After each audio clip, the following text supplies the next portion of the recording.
We are getting ready to go live here, folks. Looks like the feeds are lining up, getting ready to go out across the universe. And I am just waiting for it to populate over here on my computer. Looks like we're getting there. All right. Folks, this is Sean McVeigh with Sean's Outdoor Adventures, welcoming you to another episode of Hunting Strategies, my live show I'm doing in partnership with Bowtech. What I've been doing in the beginning here is saying hello to some of the people signing on. We got Jerry on there. How you doing, brother? George, Brad from Portugal. So I don't know if it's pronounced Jorge or I don't know. I don't speak Spanish. Nick Smith, how you doing? Just in time. Email Max. I recognize that one. Jeremy, how you doing? Big D from Ohio, how you doing? Hey, Eric. Eric was just texting me. I'm like, stop texting me. I'm about to go live. You know, the guys from the Map Reading Challenge this year all got hooked up from Onyx Map, the Onyx Hunt app for their phone. So Eric just was getting that set up, and he was texting me. I'm like, awesome. I'm glad you're really enjoying it. But come on, I'm about to go live, brother. John Clapp, how you doing? David, everyone tuning in. Dan, Steve, how you guys doing? It's great to have everybody signing on and clicking on and tuning in and stuff like that. Looks like Jimmy and Frank. What's up, everybody? Okay, so we are getting rolling here. People are tuning in, and I'm excited to bring you this episode. And tonight's focus is going to be on tree stand. Originally, when I thought of the idea, I was going to focus on tree stand setups and placements and stuff. But as I was getting my materials ready this evening, I realized that so many of my viewers, so many are brand new to hunting. And so one thing I want to do kind of in the beginning is actually go over some compulsory stuff, some stuff that might be like no-brainers to your more experienced guys and girls out there. But some of the newer people might really benefit just from a few of the ideas I want to present. So how I'm going to do this is I've actually got some tree stands cluttering up my room over here so I can hold them up and give some manual physical examples. I'm also going to use my whiteboard to draw out some examples. A bunch of people are still signing on. And as you sign on, I just want to welcome everybody who's coming on from the text message alert that you're getting from Bowtech. If you want to get on that, you text the word WATCH to 313131. And as far as I know, they've been sending those out right at the beginning of these broadcasts. And that alerts people on that platform. And if you watch or follow my channel, if you click I guess it's a little bell icon next to the word subscribe, that's a notification icon, and that notifies you when I go live or when I do an upload. So if you haven't already clicked that notification on my YouTube channel, please go ahead and do that. And especially if you're just coming in from that text thread and you haven't done that, well, you'll get notified when I do an upload that way. You won't get notified when I do an upload if you're on that text alert. So again, I want to welcome everybody, and as I get started, I want to cover a couple things. Everybody is getting super excited about the Map Reading Challenge. I know I am. I've been rolling out some episodes, and in fact, the last couple days, I posted the last 2 videos. Now all the teams are represented. I have the introduction to each team on the Map Reading Challenge. We got 4 teams competing. All these guys are competing for the grand prize of the Bowtech Range 6. They're also competing for one of these. Let's see if I can pick it up. It's sitting right here. This is my XOP Air Raid hang-on tree stand, and I just got to break it in this past weekend, and I'm going to be using that in a minute for a demonstration. But they are competing to get one of those. And so can you. You don't necessarily compete, but you have the opportunity to win yourself a Bowtech Range 6 and an XOP Air Raid hang-on tree stand. And I've got a lot of questions. When is this happening? When does the voting start? Because if you've been following the series, you know to get your name into that pool for the Bowtech Range 6, you have to vote for one of the guys on the Map Reading Challenge. And in registering to do that, your name goes into the lottery. We're going to pull out one of those names, and we're going to call it out live in November. So this bow is going to be won by one of you viewers in November, right before Thanksgiving. What I would like to do is, do a call to the winner in the live feed, on the Wednesday night live feed that we've been doing, and congratulate them right there on the phone. So when is all that going to take place? Well, I am hoping, God willing, it's going to start this Friday. I was talking to the one guy who's my contact from Bowtech, I believe it was yesterday, and we were talking about getting that whole web page developed where you can go and vote for these guys, and you could also view the uploads that I'll be doing on the Map Reading Challenge. And if they're able to get it all set up right, we're going to try to make it go live on Friday. Now, I called him today. I didn't get him. He might even be out hunting. It is hunting season where he's at. And so when I find out for sure, I'm going to release a video probably on Friday, and I'm hoping that the video is to say, hey, voting is now open, so you can vote for your guy. And again, all you got to do to get to know these guys a little bit is watch those introduction videos I just posted. All of them are up now. All 4 teams are represented. You can meet each guy, get a little feel for him, see what guy you want to get behind. Now, moving forward, I have several other videos that are going to go up in the next, hopefully week. I have several competitions that I ran with these guys, which determine some very critical things for how things are going to play out in the airing of the Map Reading Challenge.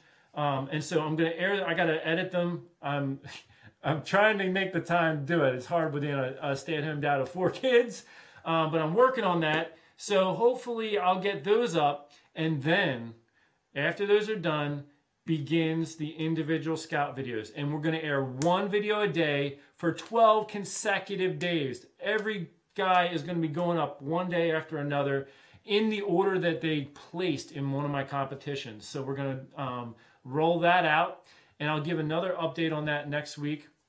In fact, some of the guys are in a tied position, so I am going to pull names out of a hat to see where they lie in the rollout of the videos, and I'll probably be doing that live. Maybe I'll do it on next week's live show.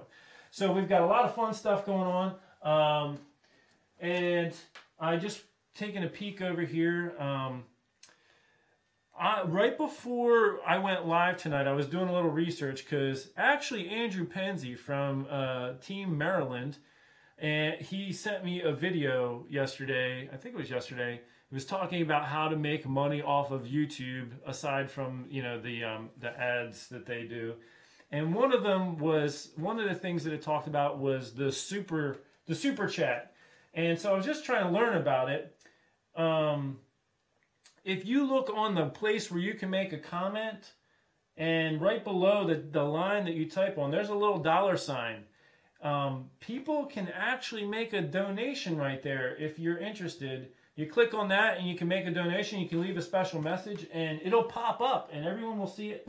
So if you want to have a little competition amongst yourselves who can donate the most in one evening, hey, I'm not going to complain. But anyway, just pointing that out if anybody wants to get into that, because I don't actually make anything for doing all these videos, and I've shared a tremendous amount of time and information, and I've actually spent money on babysitters so that I could do this live show. So if anybody wants to help out with that and cover some of those costs, I am not going to complain. But that's enough of that. Let's get into talking about tree stands and tree stand placement. What I'm going to do is move over to here, and while I'm moving over to here where my whiteboard is, I'm going to remind you that if you have questions or comments, this is going out all over the place. And I'm a one-man show, a small-time operation.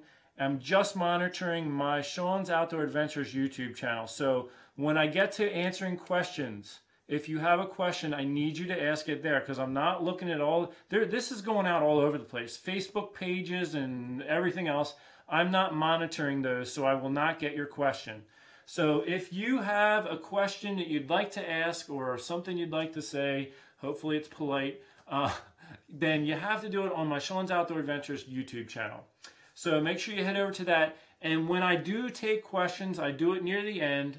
I will make an announcement. It's time for questions. If you write a question right now, I'm never going to see it because there's people commenting like crazy on that thing. It'll get buried. So when it's time for question and answers, I will ask for it then, type it then, and use a question mark at the end because that's what I'm looking for. I'm just looking at all these sentences there. I'm looking for a question mark, and then I just read it out loud. So go ahead and do that. All right, now I want to get started talking about a few rudimentary things, and I've got my whiteboard here. I'm going to start with ladder stands and just hit that. And then I'm going to talk about ladder sticks, you know, where they all connect together. And then I'm going to just talk a little bit about portable sticks, hang-on stands, and climber stands. And I just want to cover a few ideas in the setup process because those of you who are new maybe don't have a whole lot of experience at some of this, and I don't want you to go out with one of these types of stands not knowing what you're getting into, and then you're not ready to complete the job. So let me just draw this line here. Let's say this is a nice oak tree right here, and you've got yourself a brand new ladder stand, and you go out there to set it up. You need at least 2 other people with you. Ladder stands, and it'll probably say it in the instructions, you need like 3 people to set those up. Typically, and some, you know, check the instructions, some might say it differently, but what you'll generally do is you'll set the ladder up on the ground. So it's going to be like this, the ladder stand. You'll have it a distance away from the base of the tree. Depending on how tall it is will also depend partly on how far away from the base of the tree. And then what you guys are going to do is pick it up and you're going to walk this way, and as you're walking this way you're tilting it up into the air so it's going to end up on the tree. Now here's a couple things I just want you to think about when you're setting a ladder stand. And I'm going to use the red marker here just to help draw a distinction. If you set the bottom and it's too far away from the base of the tree, I mean, your platform for one thing is going to be on a bad angle, but a lot of these constructions may not be able to handle your weight if there's too much of a bow when you're going up here. So this could bow down while you're going up, and it could even break. So that is a caution I want to make when you're setting up a ladder stand. If you lean it on the tree and it's not in this position here, you guys need to pick it up and walk the base a little bit in. You don't want to be too far either, because then, you know, you're not going to have, it's going to be very difficult to climb. So you got to get a little bit of an angle when you're setting up a climber, and you need a couple people. I just want to mention that because, again, there could be some viewers who are watching right now who are new to hunting. They just ordered themselves a brand new ladder stand. They're all excited to set it up, and they're not even familiar with it. And there's going to probably be some other assemblage a lot of times with the platforms. So I just wanted to mention that. And I just want to get through this real quick and get to some of the more strategic stuff for actual hunting, but I just want to throw a few ideas out for people's safety. Okay, so the next thing is you have ladder sticks. So it's pieces that stick together and they go on the tree. You're going to benefit by a couple people because, you know, you can help hold them steady. And a lot of times, depending on the way the tree is, you can't just like put one on and then strap it to the tree and then take another and put it on and strap it to the tree and take another, because sometimes they won't fit together, especially when the straps on them might be pulled too tightly to the tree, and it might cause an angle that you can't slide this one on. So a lot of times what I do, and again, it's best if you have somebody helping you, there is a little bit of like a, let's just say it's like a V-shaped thing that's going to go against the tree. Let's say it's you're looking straight down from the top of the tree to the ground. It's going to lean against the tree right there, and then your strap is going to go around the whole unit. What I like to do, and again, you should double check with your instructions. A lot of times the instructions say they want you to assemble it and then walk it up, but it's really hard to balance it when you do that, in my opinion. What I like to do is I take the top ladder stick. So the stick that's going to be the highest on the tree, and I will lean it against a tree. I'll have all of my sticks lined up, and this V shape is right on the tree. I'll then slide it up, and I'll put the next one in. And if you have another person there that can help hold on, that's really important. Then we'll slide that up, and we'll put the next one in. and then the next one. And we basically actually slide it up the tree, and having 1 or 2 people helping you keep it all steady is best. The reason I started doing that way is because one time we tried to walk it up like the other thing, and we couldn't hold it. You know, just we lost it. I don't remember if it was a windy day, and one of the because of the weight of one, it bent the connection, and so it was a cheaper brand, but hey, that's what happened. So ever since then, I started to walk them up the tree. Now, once they're on the tree, this is the important part. You let's say that the ladders are, there's like a little connector there, the little V shape. Let's say you have a 20-foot ladder right here, and you've got your buddy holding it, and you got the strap around the tree. You get the bottom one strapped on, and here's what I recommend. A lot of them come with these types of straps, where it's just a strap, and you feed the other end in, and just like this. Let me just try to get this in there. My ending on this one's a tiny bit frayed, so it's not going through real smoothly. Imagine if I was hanging on a tree trying to do it. Okay, so it slides in, and then you just pull it as tight as you can, like that, and then it holds itself. I do not recommend, even if this is what it comes with, I don't recommend using these. Here is why. I've been in situations where even after the stick is all set up and you come back another day, those can loosen up a little bit. Even if you're pulling on them as tight as you can, it sometimes isn't even tight enough. That stick can still move. I recommend that you get yourself enough ratchet straps that you have at least 1 ratchet strap on each climbing stick. You put this around, and with the ratchet, you can make that as tight as you can, and it's not going anywhere. Obviously, you don't want to over tighten it. Depending on the construction, you don't want to cause bending or breaking within the construction of it, but you want it really firm so like it doesn't move on the tree. And that's going to be really helpful and important. So if you're standing at the base and your buddy's holding the ladder, you ratchet that first one on, you get your lineman belt up, you just take 1 step on so you can reach up to the next one, ratchet that one on, you ratchet your whole way up. And that's just something for you to consider. Those of you who have experience of it, maybe you've already experienced some of those things. I just want to mention it in case there's some new people out there. Here's an important thing I want to talk about real quick about the actual hang-on tree stand. So when you get to the top of your ladder, obviously you're going to put your tree stand on, and it's going to have a seat right there, and there's going to be a strap that goes around the tree. Most tree stands nowadays have 2 straps, and if you don't have a second strap, I'm going to encourage you to get one, and I want to talk about that right now. So I'm going to pick up my my air raid right here. This is an important thing I want to just mention because it can become a safety issue. So on this tree stand, this particular style has just a pull-tight cinch similar to what I was showing you for the ladder stick. It's not a ratchet strap. This actually works really well, and I like it. I don't feel the need to use a ratchet strap. This works well, but when you're setting up one of these, and I did a video on this the other day, you could always check that out on my channel. You put the top strap on, and then you actually stand up the platform, and you pull the top strap as tight as you can, and then you set the platform down. Now, this is the important thing I want to go over, especially if you don't have a bottom strap like this one actually comes with. When you step on this stand, it's going to really make it go flat, but when you're standing on the side of it, setting it up, you know, there might be, I'm just hitting the ceiling with this seat. Let me put that down. When it's like this, it might be up a little bit, even if you pushed it down. And when you put this strap on, if you are using a ratchet strap and you ratchet it too tight, it can cause it to go up like that as well. What you're creating is an unstable situation. So like when you're sitting down, it might actually come up a little bit because of the way you have your ratchet strap. And then when you go to stand up, it may move back down. So here's what I'm getting at.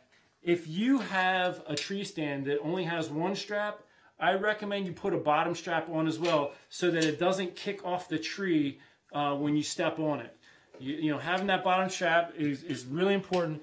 But in that situation, I actually recommend this type of strap that I talked about before. The reason is you can get it tight enough to the tree so that it's not going to kick off, but you usually are not going to cause it to be too tight where it starts to come up Like if you are ratcheting a ratchet strap on there and getting it as tight as you can, that platform can come up a little bit and create an unfavorable situation.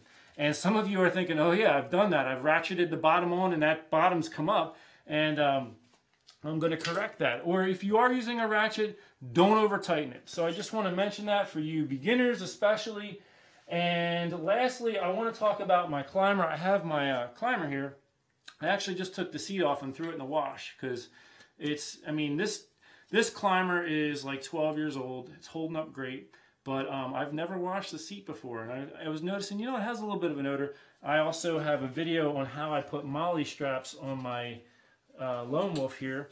And I have asked the XOP people to give me a climber, and I think they're out of them right now because I want to do another video on setting up a hand climber, because I've been listening to people talk about climbing trees in their hand climbers, and I'm like, these people are not doing it right, and it's causing them to have some pain right down here. And so I want to do a video on that, but I'm going to wait and see if they give me one before I do that, because if XOP gives me a climber, I want to do it with that.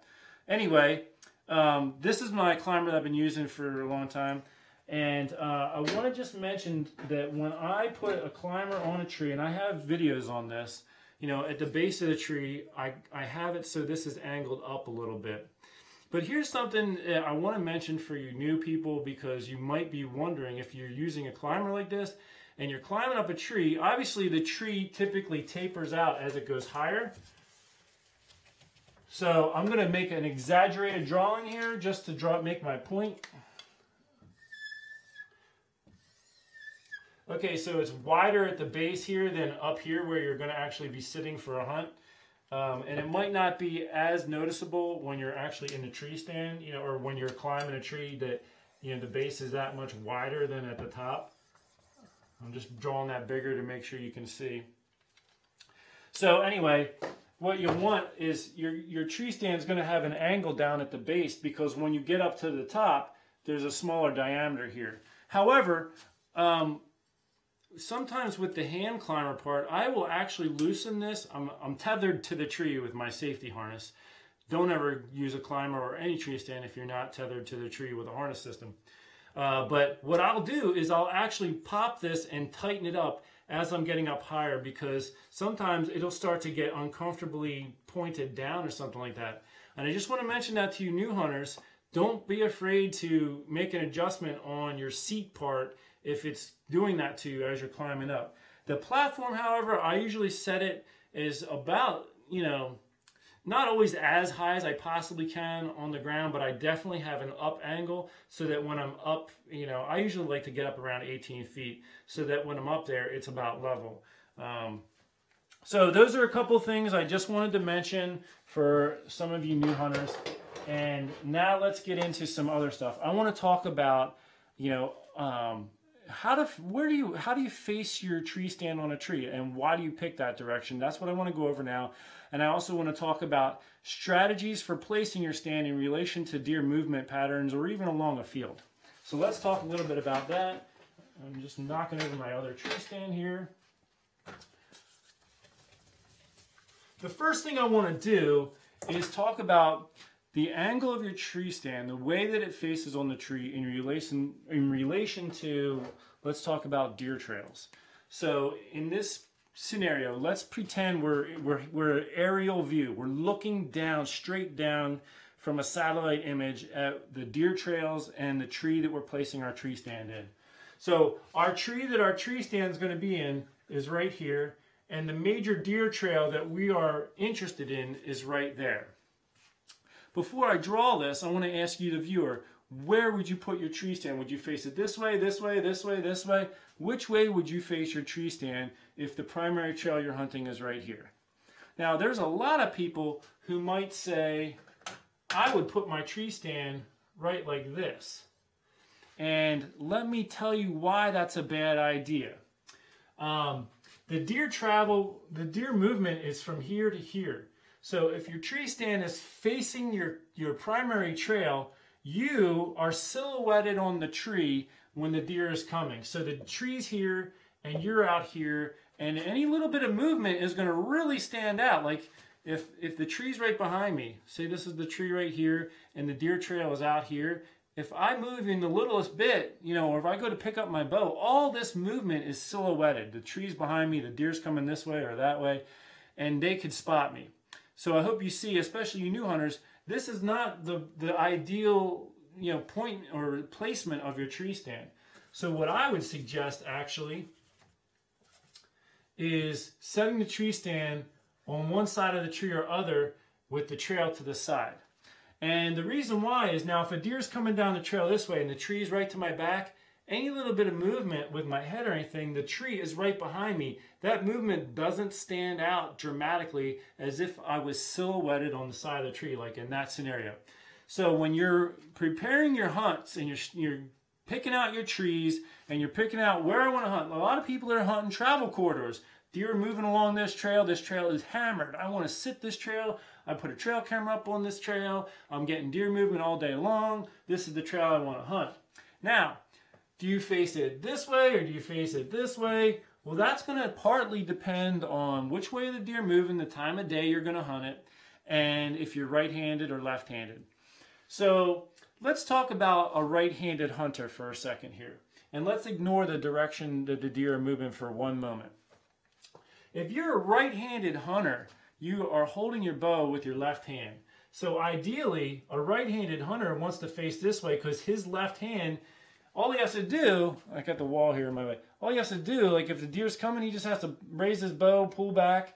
I'll mention this, I've mentioned it before, I always wait until a deer's head goes behind a tree. So like if this is my tree stand location and there's a tree right here, as the deer approaches, as soon as its head goes behind that tree, that's when I draw my bow, so it doesn't see my movement. And so anyway, all the hunter has to do is raise and draw, wait for the deer to walk into his sight window, and take the shot.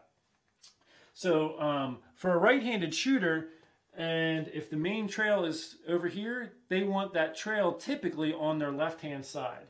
Now let's say, okay, I don't have any trees. This is all wide open. You know, it's in the woods, and there's trees here and there, but when the deer gets close, there's no trees right in here that I can use as a block for my motion to draw my bow back. Well, in that situation, even if you're a right-handed hunter, I would place the tree stand on this way, and I've done that before. I have videos on it, and I've had to turn all the way around in the tree stand to take the shot off of this side, but the deer never saw me because the tree is blocking my movement. And what I actually did, because I intentionally did that, this was actually one of my very first map reading challenges that I ever did. I believed that the deer were going to come this way in the morning, and so I set my tree stand facing the opposite direction, because if I was over here and I had to do any movement, the deer could see me real easily, and I didn't want to be spotted. So I had a fat tree, which helps, and the tree forked right up by where I was sitting. In those situations, you can sometimes look through the fork, but this fork was actually a little too wide and high. I still had to look around the tree. Anyway, it's getting to be daylight. It was a morning hunt. I stood up and I faced the direction that the deer were coming from, and I was watching, and I spotted the deer with plenty of time. I got my bow ready, I got my video camera ready, and I shot the deer. Successful hunt. And the tree was my shield. They couldn't see me moving. I had to take the video camera all the way around the tree, and I was moving all around to get the camera in position, and I left some of that footage in the video. Actually, if I think of it, I will put a link in the description section of this video after it's going to post after it's all done here, after the live show's over. And I'll try to remember to go back on there and put that in there.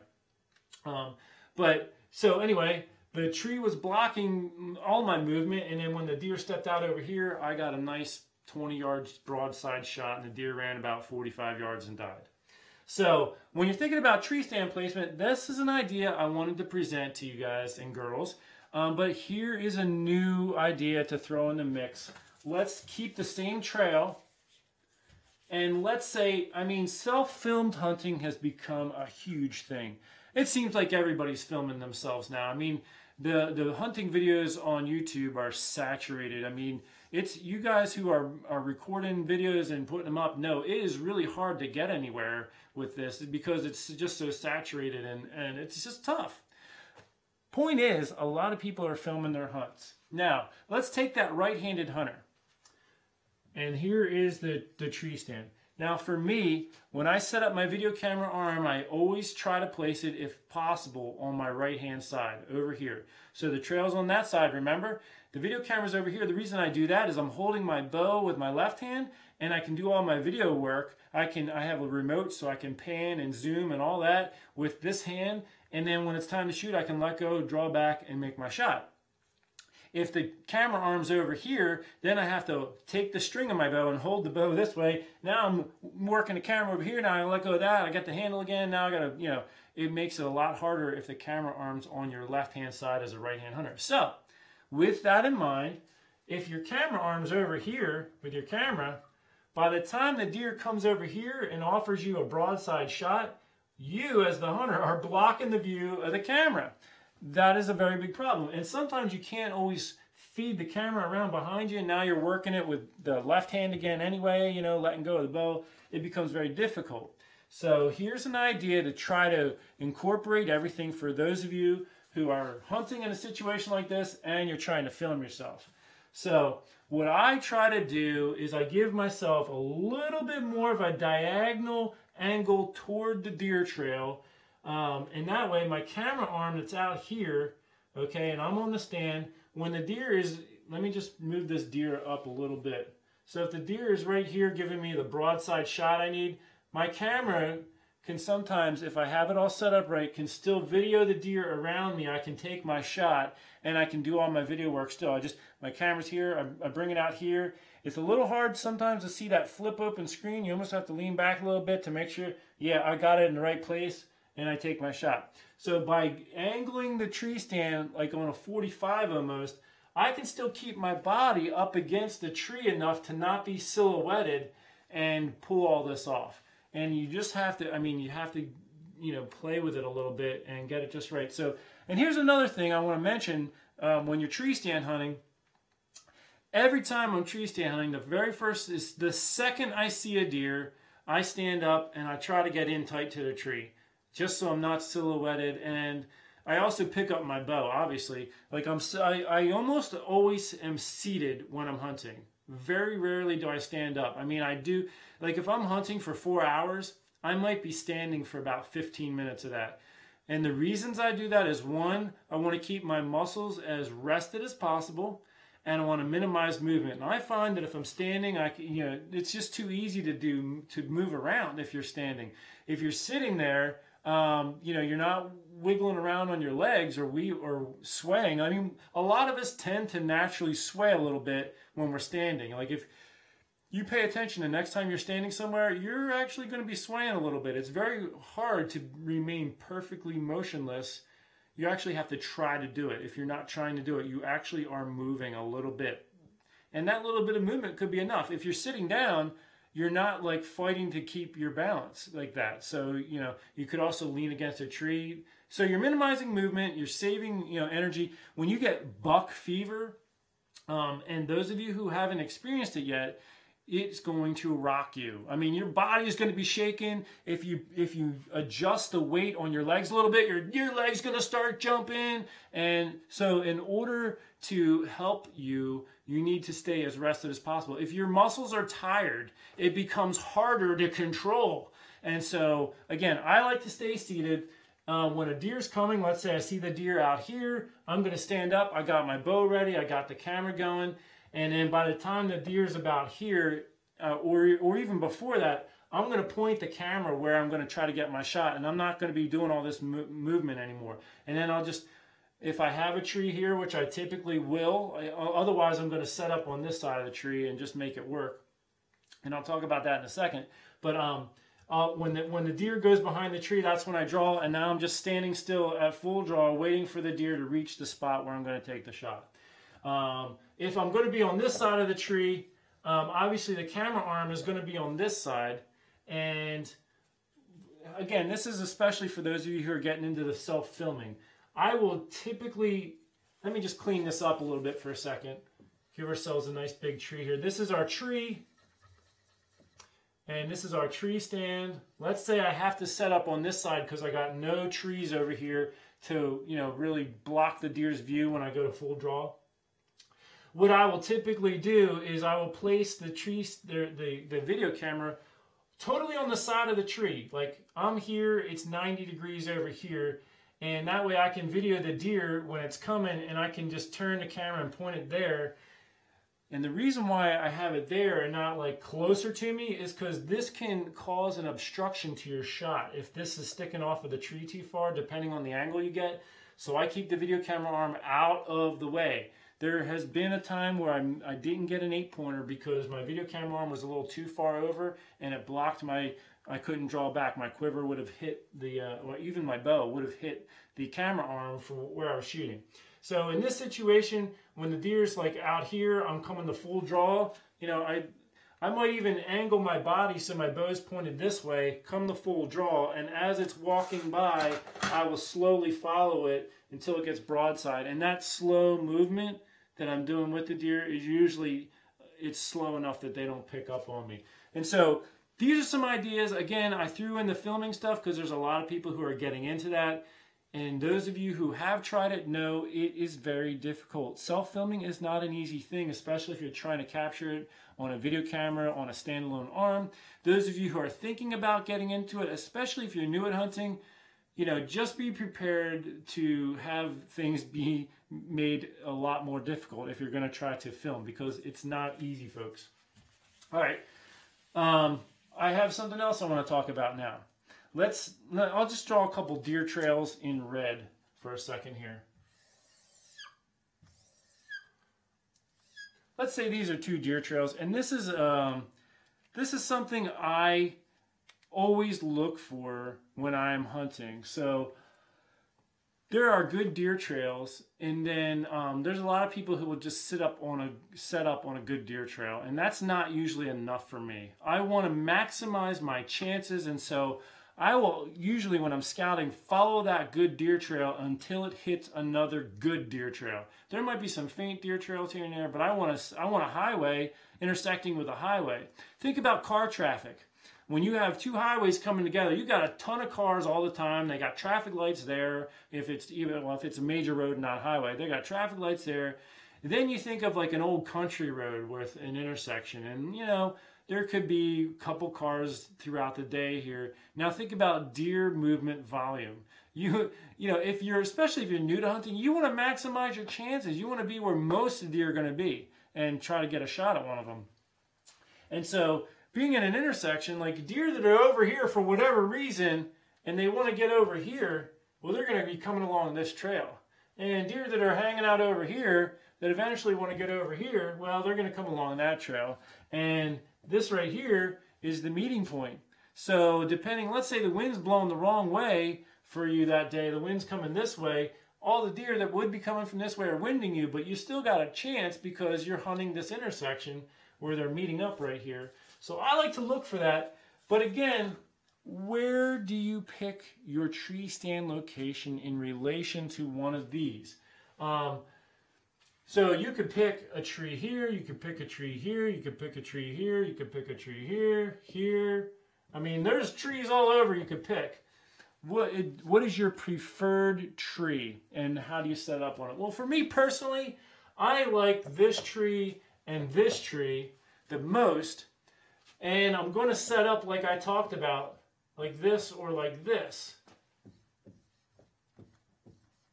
Because most of my movement is in this direction, and again, the tree. Now, let me just throw this in there too. You have to understand what I'm talking about, because I hunt almost entirely out of one of these, a climbing tree stand on public lands. Where there are exceptions to this is those of you who have your own land can do whatever you want, and you can put up hang-ons and leave them there. You have no worries of someone taking them. You could set it up anywhere, and you could set your tree stand facing this way as long as you have cover. So let's say, I mean, you could have a cedar tree right here, you know, obviously the deer's not going to, if the deer's coming this direction and there's a cedar tree right here, they're not going to see you silhouetted. Or if there's a, you know, there's a tree with some branches here and there, if you don't make the mistake of mowing everything down or cutting everything down. Let me grab these real quick. I brought these little, just drop my marker. So when you are trimming, like on public land, you're not allowed to. So I don't really ever get to use these. Sometimes I'll use some string and tie a branch out of the way for the hunt. And I've talked about that in some of my videos. You got a little handsaw and a little trimmer here. If you want to do any trimming, don't use any equipment bigger than this because you don't want to be cutting. I mean, you know, there are people who cut entire trees down. There are people, let me put these down for a second. They'll go up and, oh, this tree's in my way, I'm cutting it down. Try to avoid that, in my opinion. If you can just trim a few of the little tiny branches off of that tree that are maybe blocking the view a little bit. When I used to guide in Illinois, there were guys who would come out and we would have, you know, little shooting lanes picked out where you can make an effective shot, but we left as much cover up as possible so you weren't silhouetted, the deer wasn't like easily seeing your movement.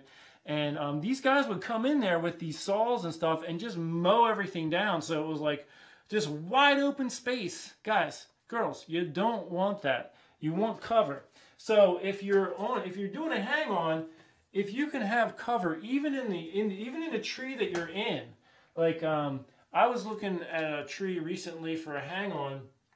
Let me just draw it over here. So it was an oak tree, and there were branches all over this thing in every direction, and there were leaves everywhere.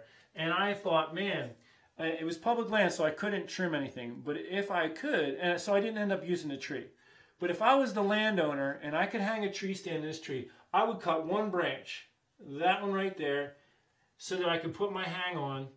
And the platform of the hang on is just about touching that branch. This branch here had leaves all over it, and my seat's right there. So deer that were under me, if they were coming in this direction, this was blocking their view of me. My silhouette was totally broken up, and all I would have had to do is wait for it to pass on either side of that branch to take my shot. And so the point is, if you have cover, like in this situation, if I had cover like this, well, I would not mind pointing my tree stand like at that tree. For me, as a public land hunter using a climber, which a lot of you are or will be, you know, you're going to be on a tree with no branches so you can get your climber up in it. And so that's when this sideways direction becomes your friend, you know, so you're not silhouetted. And then you can take your shot at the intersection there. Wow, I can't believe how late it's gotten already. I'm going to have to switch over to answering questions because I've only got a few minutes left before I have to get off for the next show. And so I'm going to come back over here. If you have questions, make sure you are firing them out right now. Let me just tilt this down a little bit. So I am back over to my computer. Fire away. If you have any questions, if you've asked any before, re-ask them now because I did not see them. So let's see here. Wow, you guys are really chatting it up in this thing, man. Let's see. I'm looking for question marks. There was one guy up there said, anyone else from New York? All right, I don't see any questions, so maybe you guys are good to go. Oh, here you go. Do you like climbing stands better than hang-on stands? The answer to that is yes, I do. Let me just move over a little bit so I'm centered. So an example, I went out on a hunt the other day. It was very hot, and to climb the tree with my climber, you know, it's just a matter of going, you know, moving the arm thing up and then the leg thing up. I got up there, I was done. I could take my time to try to not break a bad sweat, and I sat down in the tree and I pulled up my bow and I set up my video camera. When you're using a hang-on, like for me, I have to be portable. So if I'm going to bring in the climbing sticks, it takes a little more energy to be, I mean, you got the lineman's belt, but you're still holding on to the tree. You're pulling each one as tight as you can. You go up to the next, you're pulling that tight. Now you're holding, you know, your your hang-on stand and you're putting that on, you're pulling that tight and all this. I just feel like it's a little more physically exerting to set up a hang-on stand than a climber. And because you're constantly doing all these, pulling things tight, you got to get everything tight in order for it to be safe, and you've got your lineman. In those situations, I'm using a lineman belt, and you're working that up a tree. If you got a branch, now you got to stop and then hook your tether up above that. Take your lineman belt off, climb up above that, put your lineman belt back on, take the tether off. So there's a lot of that. When you're using the climber, you tether yourself to the tree, you move that up, move your seat up, move your platform up, move your tether up, and you're just like working your way up the tree, and then you're done. Now, let me back out and say, if you have the opportunity to set up a tree stand and leave it, by far I would prefer that, because then all your gear's there. You're not carrying. I mean, my tree stand and my backpack. I mean, I'm carrying like 40 to 50 pounds of gear. No exaggeration. Every time I go out on a hunt. I mean, by the time hunting season is 2 weeks in, my legs are like steel. I mean, just because I'm hiking these hills with all this weight on my back. And so if I could just leave my stand there and just go in and just walk up the sticks, just work my lineman belt up, well, that would be the best. But if you have to be mobile, I strongly prefer the climbing stand, or the climbing stand. Okay, any tips on hunting in heat? Dave Murphy. Yes, Dave, I would say bring a change of clothes. When I walk in and, if I get really sweaty and I get set up, I actually swap out my clothes. Like my shirt is like drenched. I'll take that off, and I'll usually have a Ziploc bag, like a big, huge Ziploc. I'll just throw everything in that, zip it closed, and I'll put a new shirt on and everything. And I also carry a stick of, hunting deodorant, the antiperspirant stuff with no odor. And I will reapply it when I get to the stand, you know what I mean? And I try to cool down. And so that's one thing. Of course, if you're still sitting in the heat and you're just dripping with sweat, that's not easy. I mean, you can wipe the sweat off. Sweat itself doesn't have odor. I talked about this in a video I recently did.